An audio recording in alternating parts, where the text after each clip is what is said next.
Hello, welcome to the Addict's Advocate, a podcast geared towards the suffering addict and those in recovery. This podcast does not provide any medical advice. No material on this podcast is intended to be substitute for professional medical advice, diagnosis, or treatment. Always seek the advice of your physician or other qualified healthcare professional with any questions you may have regarding a medical condition or treatment and before undertaking a new healthcare regimen. And never disregard professional medical advice or delay in seeking it because of something you have heard on this podcast. Enjoy the show. Hello again, and welcome to another edition of the Addict's Advocate. I'm your host, Dusty Dean, and it is my pleasure to introduce a good friend of mine by the name of Ryan. How you doing, bud? Hey, doing well, Dusty. Thanks for having me on. Oh, my pleasure. Thanks for coming on. As we were saying before we got on air tonight, there's this is kind of a unique story that I think is important for people to hear because, addictions aren't, the simple alcohol, cocaine, prescription, like opiates.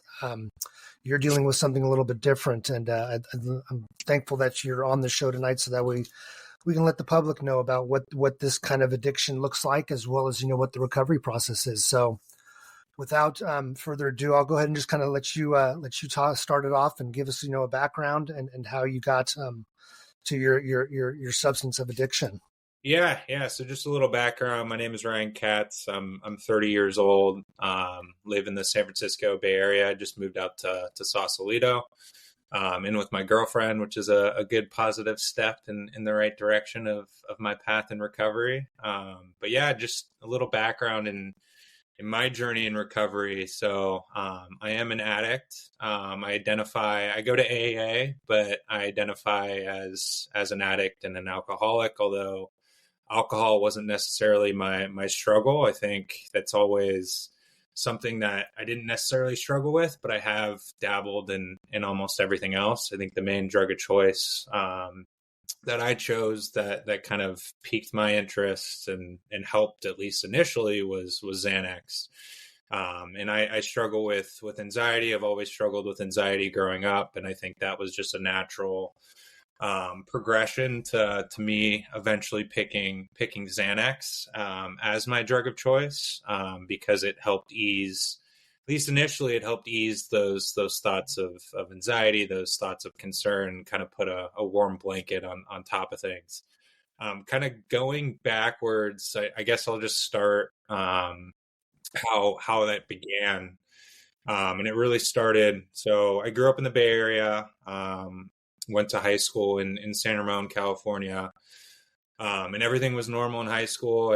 I was a drinker a little bit in high school, but played sports and was an athlete, and then went to college. And that's really where things picked up. I didn't even know what Xanax or benzodiazepines were until I went to college. And that's when I joined a fraternity and things kind of kick-started. I got introduced to Xanax my freshman year during pudship, joining that fraternity. And the second I took it, there was that warm release and that warm blanket that I mentioned a little bit earlier, in terms of that anxiety being released and kind of feeling normal and at home. And I avoided Xanax for a while. I think, although it piqued my interest initially, I was focused on other things related to school, to playing sports in college and attending Indiana University in the Midwest. So there was a lot of other things to do, but it really started to pick up when I was a senior and kind of got my hands on a little bit of money from working and started buying Xanax. And that's where really things started to pick up. Instead of people offering it to me or introducing me to drugs, this was my first time of actually getting a hold of it, and things went really rampant really fast, to the point of burning down relationships, burning down friends, went down kind of that wrong path that senior year of high school. And luckily I ended up getting a consulting job out of school, and things were, they weren't great, but they weren't like peak addiction. I wasn't in a program. I wasn't introduced to AA or Alcoholics Anonymous or any of my rehab stints that I'll touch on in a second. But I think after I graduated and started a consulting career, that was kind of game on for me to have my own money and do what I wanted. And I saw a shrink right away and told him I had flight anxiety and lied to get a Xanax prescription. And that's where things kind of started to peak off. I really started using that Xanax prescription. I would go through it probably in 2 days worth, and that left me finding drugs off the street or through friends, or who I thought were friends at the time. And things started to really pick up, and then those consequences happened.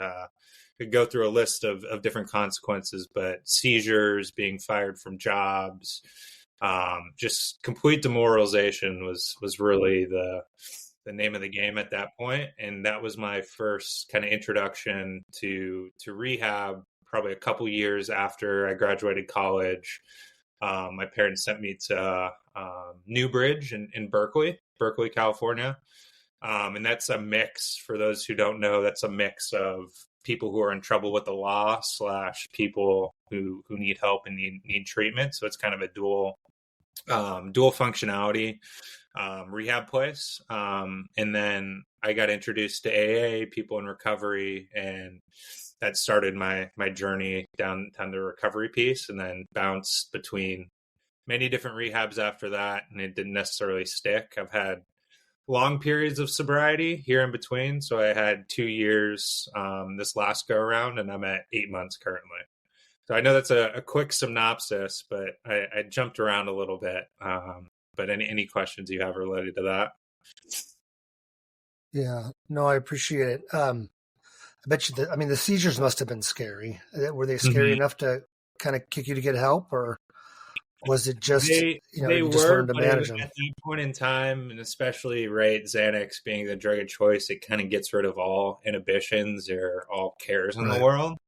So I think that was definitely a factor in me really just not giving a fuck in my life at that point in time. I mean, I was in my young 20s, didn't really care what happened, didn't care if I lost a job, didn't care if I showed up to my job messed up. I was actually on a trip with a work colleague in Israel, and I was using Xanax pretty hard up into that point, and I didn't bring Xanax on the trip with me. So I ended up having a seizure in the middle of nowhere, which was scary. That led me to lying, right? The period of lying through addiction. I know that's a common theme, but right, being in the hospital, not telling them, right, being in a foreign country, an uncomfortable place, not wanting to tell them I was on Xanax. So they were doing all these tests on me, thinking I was epileptic, when in the back of my head, right, I knew that whole time that is Xanax, and I was just probably too afraid to admit it at that point. But yeah, no, it got scary. Car accidents. I drove from Tahoe down to LA, where I was living at the time, and I was just taking Xanax while driving, and I fell asleep at the wheel and flipped my car 3 times.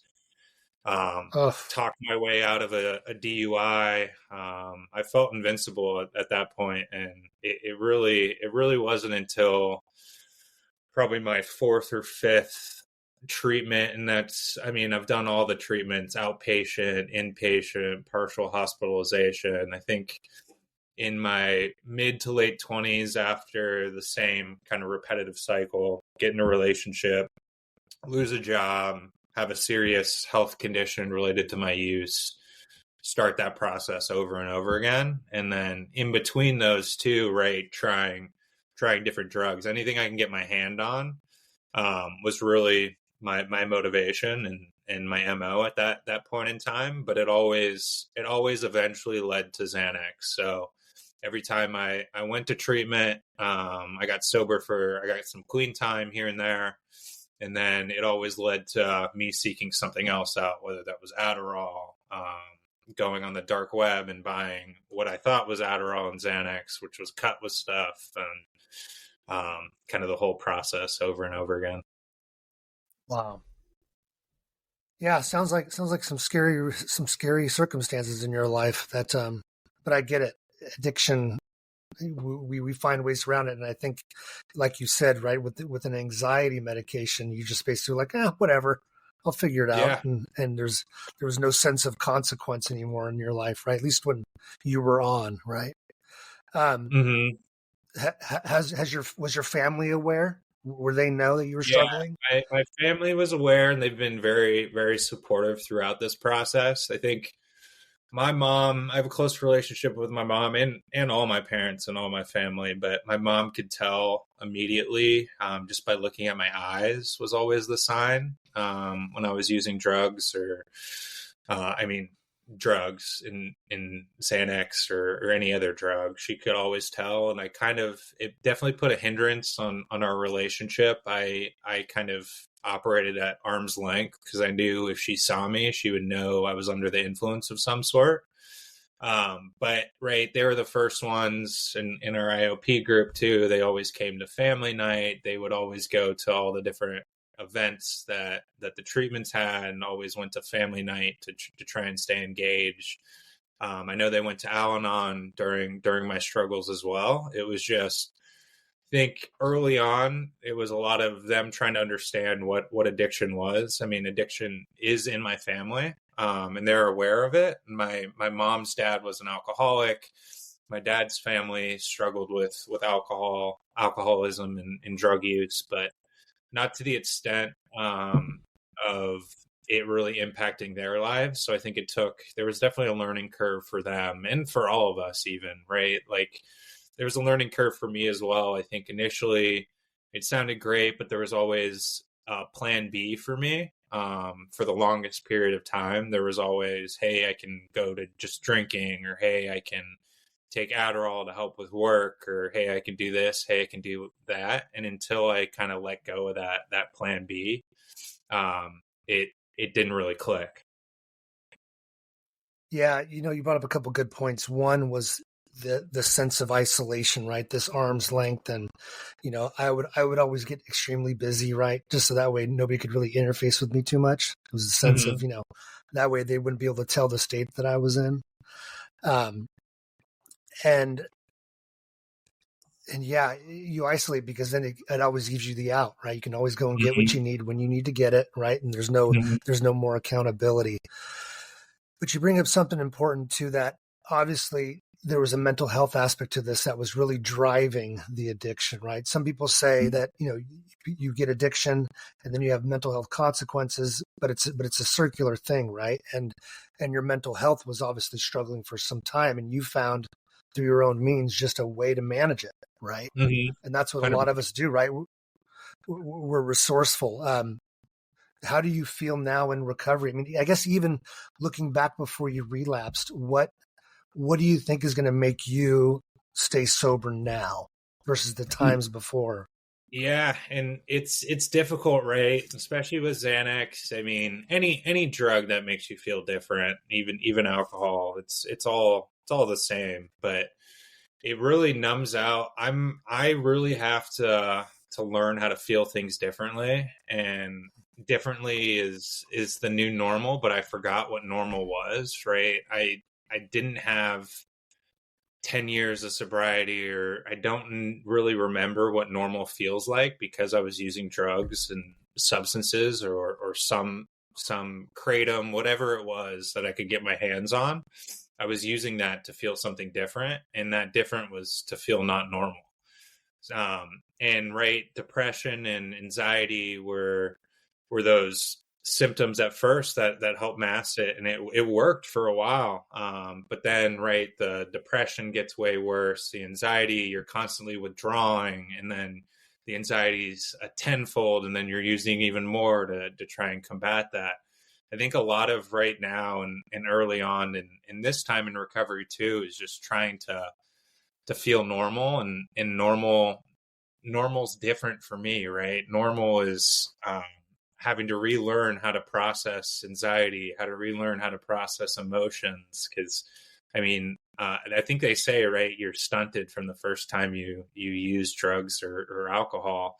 And I think I'm definitely stunted in that 21 year old body of trying to understand what emotions are really like, and being able to, right, take a step back and be like, this is a normal emotion, people feel this. It's okay to feel this. This is normal, and process it accordingly. And I think through the help of outside counseling, through outside programs like the IOP program we were in, and other programs that I've attended, through all the knowledge and time I've spent in recovery, I think I've learned the tools out there to be able to process those things. It's just a matter of executing on those, and then being able to go to AA meetings and share about how I'm feeling about certain things, or calling my sponsor when I'm feeling squirrely about a certain thing. I went to Mexico with my girlfriend a couple weeks ago, and in Mexico was the last place I went to before this last relapse. I found a pharmacia in Mexico and got Xanax this last relapse ahead of time. So I had to kind of re-feel a lot of those emotions that came up, and I had some weird feelings down there, but being able to just sit by the pool with my girlfriend, kind of share how I was feeling and reprocess those emotions. That's kind of really what I'm having to do with everything. And granted, it's always good to have support to do that, right? I called my sponsor, I checked in with him, kind of talked through the situation, kind of explained, here's my plan for going to Mexico. I'm not leaving the compound. I'm not going to go out and go on my own and have those feelings or temptations, and really setting a plan and being able to execute on that is something that was super helpful during that time.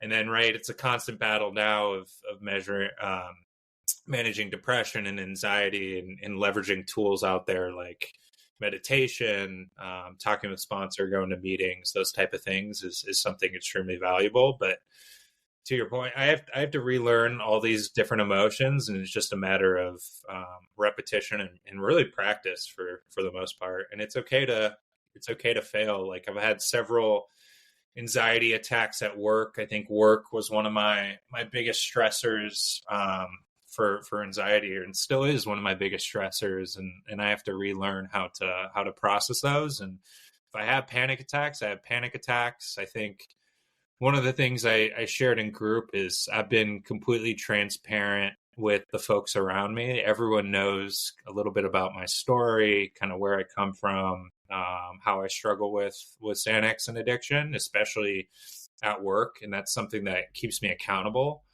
and something that I like, because it doesn't feel like I'm necessarily lying to anyone or having to make up a story about certain things. And then it keeps my work colleagues and the people around me kind of keeping me in check as well. So that's been super helpful as well. Yeah, that's amazing. And you know what? You're so right. When you're no longer in an addiction, all the emotions are raw, and it's the full spectrum. I know that just from dealing with anxiety and depression myself, right? It can be such a powerful thing that you're in a constant state of despair. Right. And so all you want to do is just feel better. Right. And so the drugs typically did that for us. But there's also this reality that I'm stunted in my maturity emotionally, right? From wherever I did start. Right. And I recognize that I know that because I'm 48 now, and I probably have approaches to life that are 20, 21-year-old thinking. Just because I never allowed myself to process those things. And it's scary. I mean, it really is scary, right? Yeah. Because it hurts to feel some of these things. And if you're emotional, I know I'm an emotional beast that it can consume. And you just like, I got shit to do in life. I don't want to sit here and be consumed by this, and not find a way to just, get on with it. Right. And especially if you surround yourself with people that aren't in that level of depth in their emotions, right? Neither good nor bad. It's just different, and it is what it is. But it sounds like, I think, for me, and kind of like it sounds like for you, is that really, trying to recognize that chemical imbalance and getting the things, from a mental health perspective corrected, even if it's a couple small pills a day. I tell you, for me, it's been a godsend. It starts shaving off that razor's edge a little bit for me. Yeah. And it's just allowed me to be present. And yeah, it's been a blessing. And I've gone down that route before a few times. And unfortunately the medicines weren't right. And I think I was just impatient Mm-hmm. that, with going into a dual diagnosis type of inpatient treatment for 30 days, it allowed me to basically get clean, work on manipulating my medicines to find the right thing. And Yeah. so here we are. It's the first time I've ever been this sober this long from Mm-hmm. anything, since I was Congrats. 18, That's 19 huge. years old. Thanks, man. I think we're similar sobriety time, so that's Yeah. awesome. Coming up Yeah. on 8 months, right? Yeah. Yeah. Yeah. And then one other thing I Uh, didn't mention too, is right. It's so tough when you're using down. I mean, even uppers too, downers, uppers, and you're in that constant withdrawal cycle. Like the depression is on steroids. Like for right. me personally, like I couldn't get out of that unless either something big happened or I was completely removed from those drugs or alcohol or substances and I was put in an inpatient center. Like there was no in between. I had to be physically removed from that situation and then be isolated from those drugs or alcohol to get clear minded, get somewhat back to normal, stop feeling those constant withdrawals, but also stop feeling that depression. Because usually, for me, the depression subsided right when I was probably a couple weeks after being removed and clean and sober. The depression subsided. The anxiety was there, but at least that depression and that willingness to do stuff went away once I was removed from the situation. So, like a lot of people, I can't recommend inpatient treatment more enough. At least for me, that was something that I needed to be able to be separated from those drugs and alcohol for a period of time in order to get kind of clear headed and back on the right track. Yeah. I had attempted over the month of August of last year because I went and admitted myself in the ER. I talked to a psychiatrist. I was starting to give him prescriptions and things like that, but it wasn't enough. I mean, as much as Mm. I wanted it to be because I wanted to get on with life, it just wasn't enough. And I constantly was cycling just benders after bender after bender after bender. And it was just to the point where it was like August 21. I'm like, I'm done. I'm like, go throw Mm. me in a room and lock the door and forget the key for a while because I need tough, tough, tough love. Yeah. And I have a friend of mine that I met in treatment that, he told me, he's like, he was in treatment 11 times, inpatient 11 times in 2023, just because as soon as he left there, the Yep. depression was so overwhelming and he couldn't get it figured out right that it would cause him to relapse hard. But he would be barely a day into rehab and he'd basically he'd have somebody drive him to ER just because he Yeah. knew that he couldn't cure the cycle that way, even though he had no other choice. He didn't know the other options, and even the inpatient was giving him a hard time. Just as far as Hmm. it allowed him like almost a vacation, if you will, but life and all the familiar realities of things, right? When you go back to where you were, it's just they're so strong. And again, if you're in an addiction for 20 plus years, is really 30 days going to do anything for anybody? The reality of Yeah. it is no, right? Yeah. You It's a need, small blip in people's lives, and I think that's.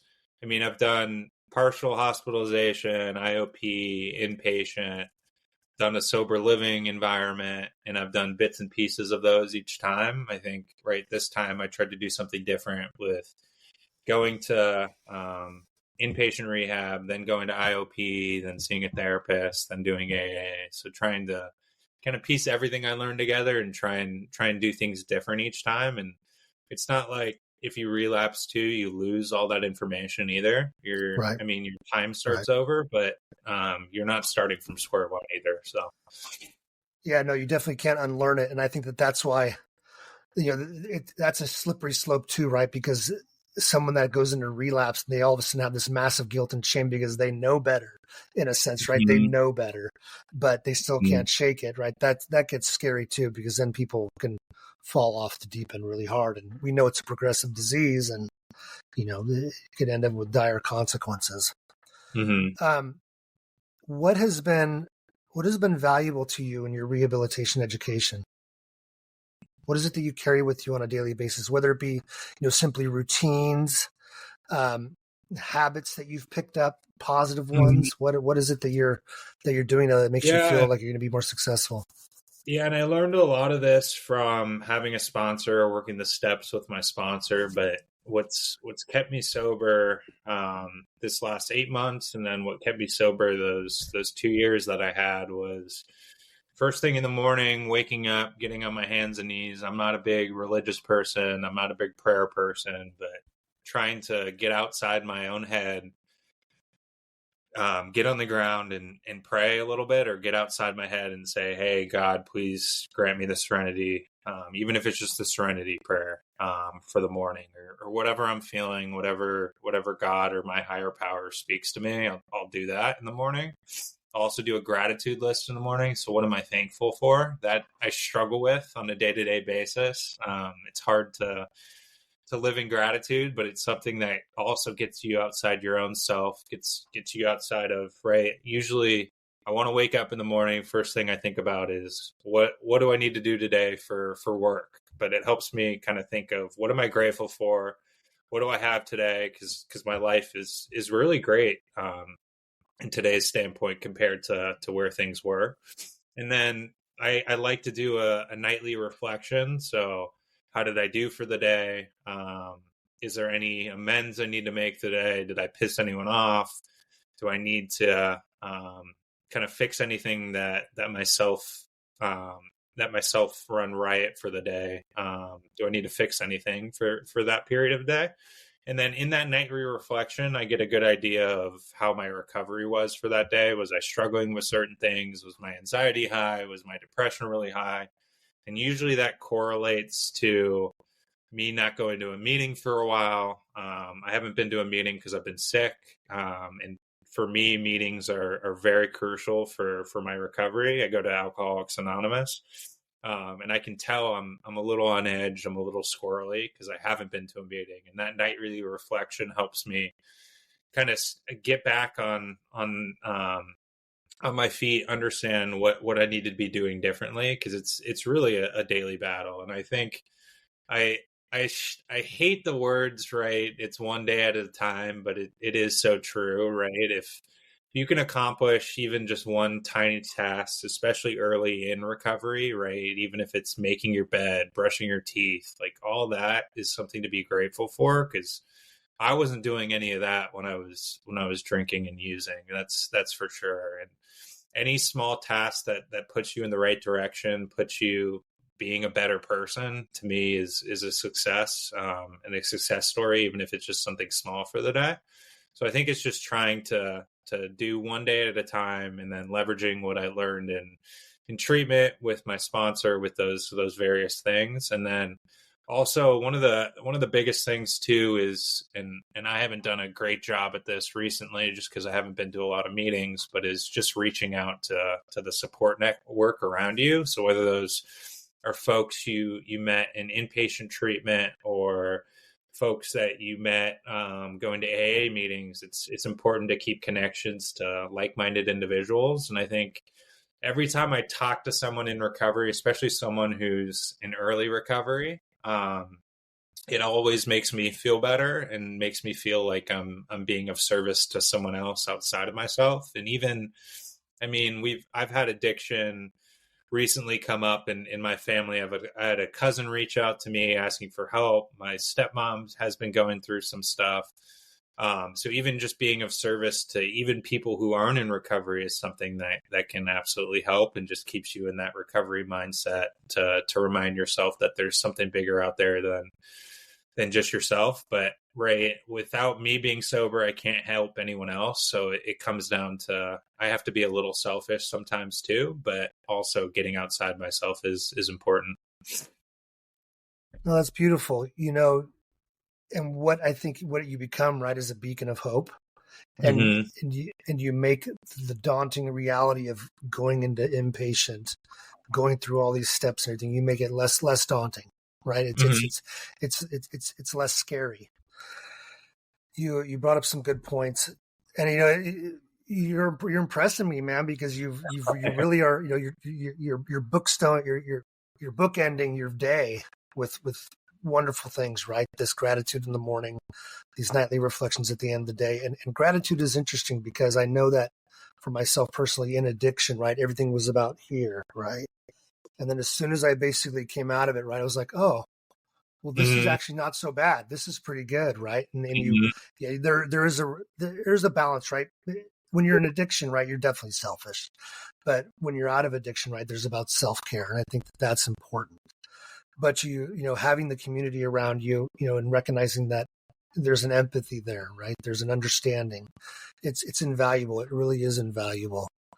Um, so obviously the sober community has been a cornerstone for you, and it has for me. It's one of the reasons what motivated me to start this podcast was because I knew that there were just people in this world that were battling with this, Mm-hmm. and are afraid to talk to somebody, don't even know what it looks like, Mm-hmm. um, and everybody around them is just going, well, just stop, it's that easy, just stop, Yep. right? And you're like, I'm going to strangle you. We can't just stop. We've all thought about that. It doesn't work. He's tried every method possible. Trust me. Right. Right. Um, so that's wonderful. And I think, yeah, the nightly reflections, because I do think that that's something that people neglect or don't realize about people that are in addiction is that we're highly aware. We're highly Mm-hmm. acute thinking.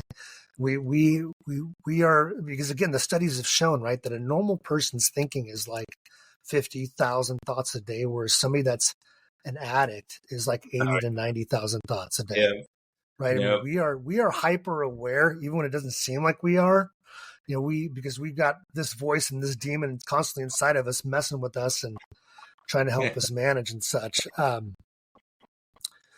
What's been surprising to you about being in sobriety? What's realizations, things that maybe, for example, like maybe you had a myth about sobriety that just proved out to be just completely wrong, or you were afraid that if I become sober, I'm going to be this type of person. What Yeah. goes through your head?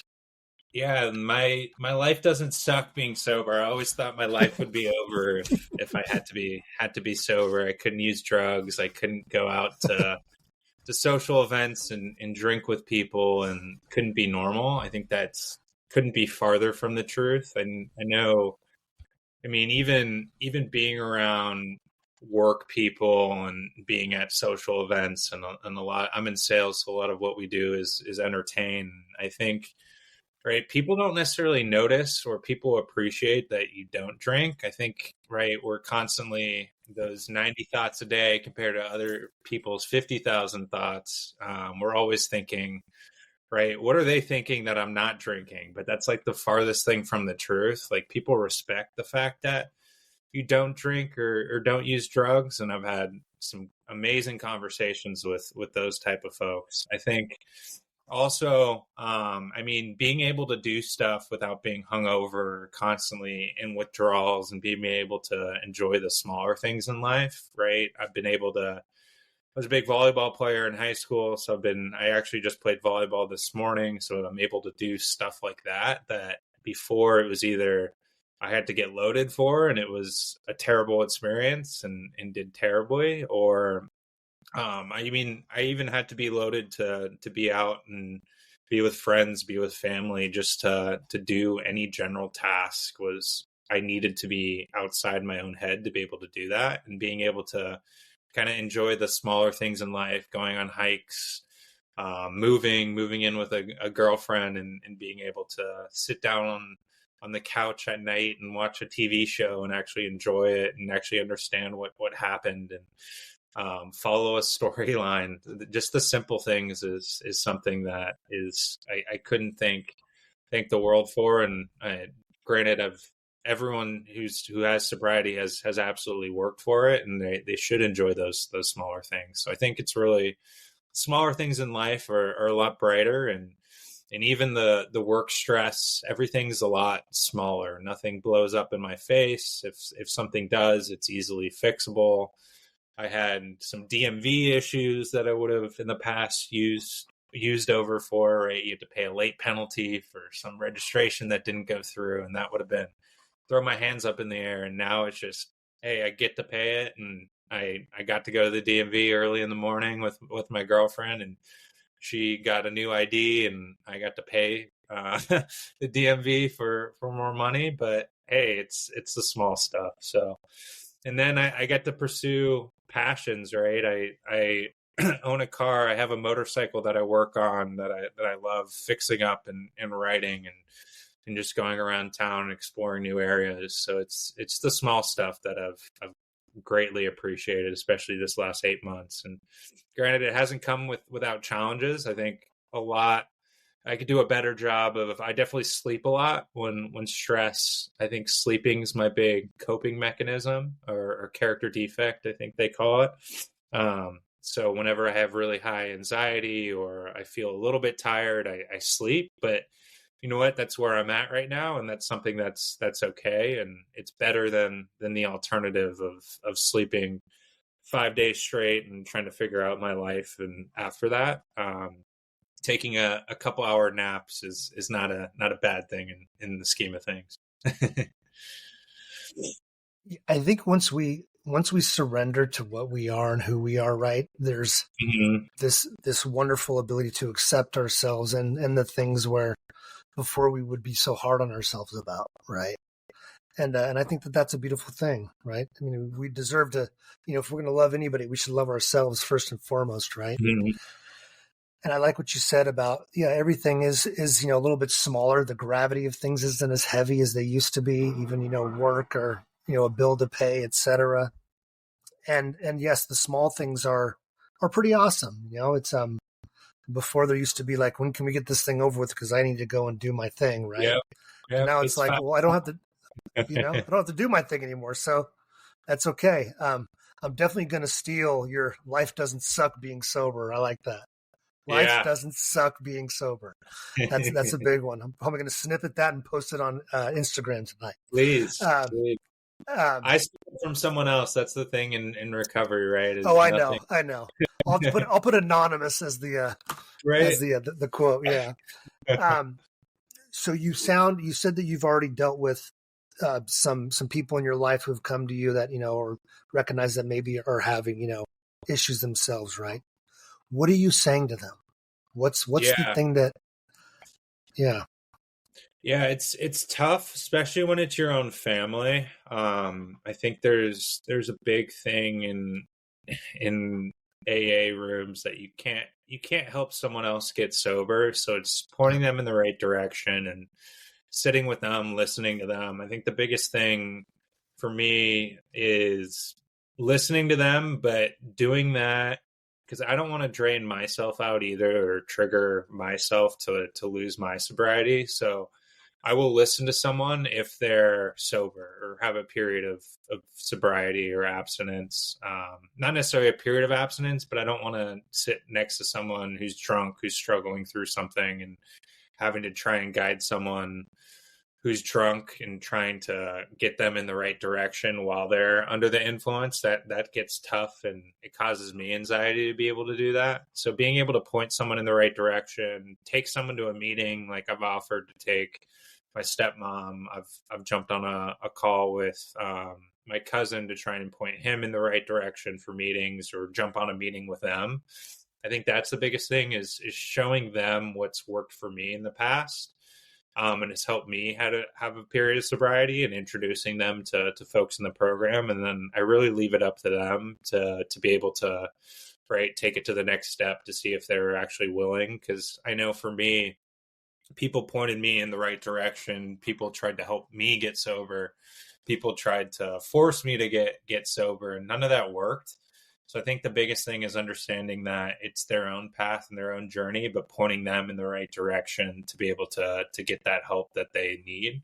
I think also a lot of it is just sending an open arm and a welcome, say, hey, there's a better life out there. I think I had a friend from high school whose sister's been struggling, and I sent a text message out to her basically saying, hey, if you ever need anything or want to go to a meeting, let me know. And she kind of came back and said, hey, I'm not ready at this point in time. I don't think I have a problem. I think her family around her thought she had a problem, but it's not my place to judge there. I could say, hey, I'm here for you if you need help, and reach out to me if you need anything. And then I can send notes here and there saying, "Hey, how are things going?" But not to chase someone down. I think everyone has their own journey. I know for me, it didn't click until later on, and I think that was just a time and a place and a mental fortitude to be able to do that. So try not to chase other people, but guide them in the right direction and show them things that have worked for me is the biggest thing. Yeah, no, I like that. I think that's important. It's interesting because when I was dealing with my July and with my August month last year, that was really just was kind of a life-changing experience, right? As I went to ER, went and talked to a psychiatrist, started getting on meds and such, and figured that I would just start AA meetings, and start doing that, trying to find something in the area that worked. I actually called a hotline to try to get information on ones in the area.